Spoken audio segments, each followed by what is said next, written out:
You have a resume. It's Yes. been written by, let's say, me or you, Okay. and you're going in as a candidate. Hmm. What is the main thing? Let me rephrase this. Okay. Okay, you have the resume that you want, right? Okay. And you're looking at a job description. Basic qualifications, preferred qualifications, right? Hmm. You've done the things, but you don't have them written on your resume. What would you tell people to do in this situation? Like you literally can do everything that's on there. Either it's not on your resume or it's not worded the same way. What do you do in that situation? Included in your resume. If you have to rearrange, if it's the same exact thing, just rearrange how you are presenting yourself and what you've Mhm. done at that previous job or your current job so that the recruiter knows that you have experience working in that field. Because honestly, recruiters probably have never worked in that field. We just know what the hiring manager is looking for. So when we talk to you on the phone and you're able to communicate exactly what the hiring manager has shared with us, and we know to go ahead and put you in front of that hiring manager.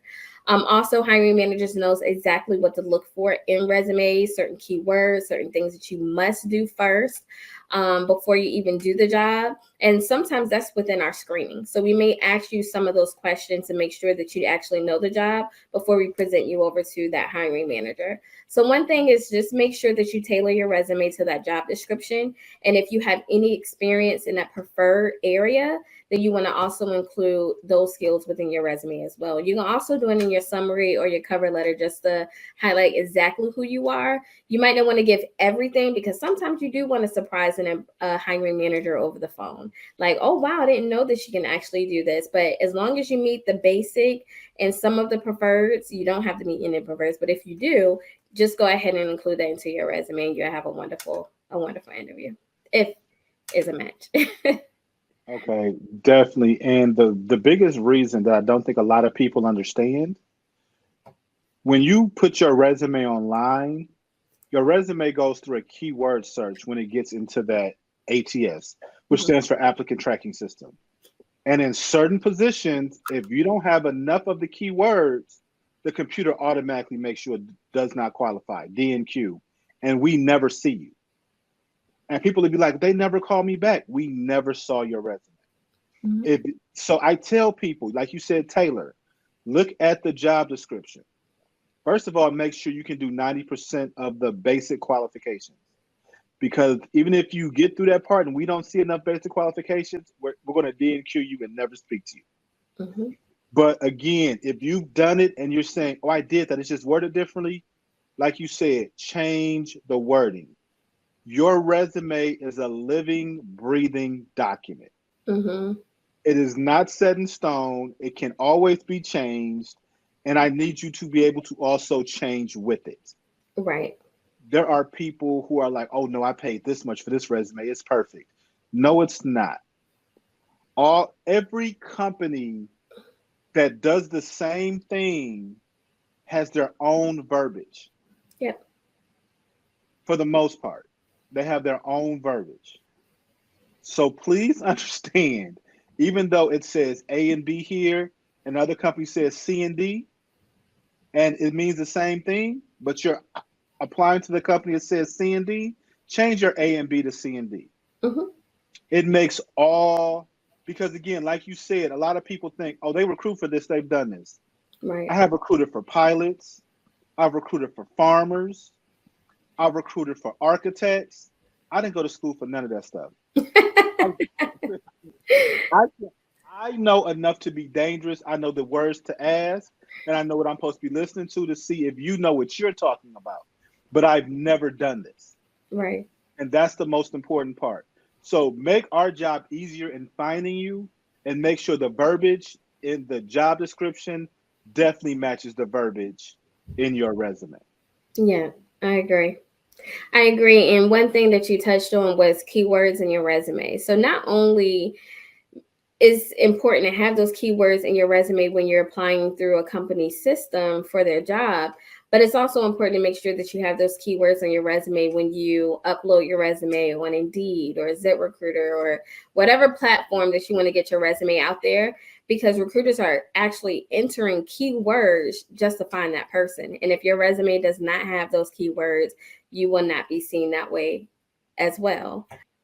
When doing a resume, because you are a professional resume writer and it has a certification, how many times do you see people not give themselves the best, um, do not paint themselves in the best light? For instance, they'll leave off a training. They won't put all their education. If you have a certification, they don't put it on there all the time. Can you please explain to everybody why that's so important? And this is definitely the time to brag on yourself. No, no, it's definitely important to make sure that you highlight those. So, for example, I recently did a resume for a young lady who was in nursing, but she wanted to go into leadership. But on her resume, you would not see that she has done any type of leadership duties.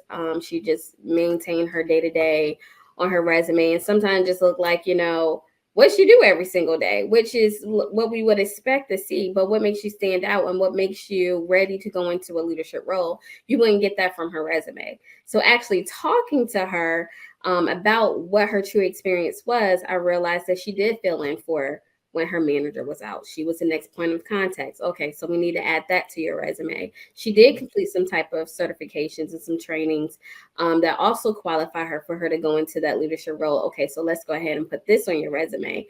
And sometimes it's just important for me to sit there and let them know how important it is to go ahead to highlight yourself in a way of everything that you've done, because there is other competition out there. So how can we make you stand out from the other person resume that I just completed, you know? So it's important. It's really important.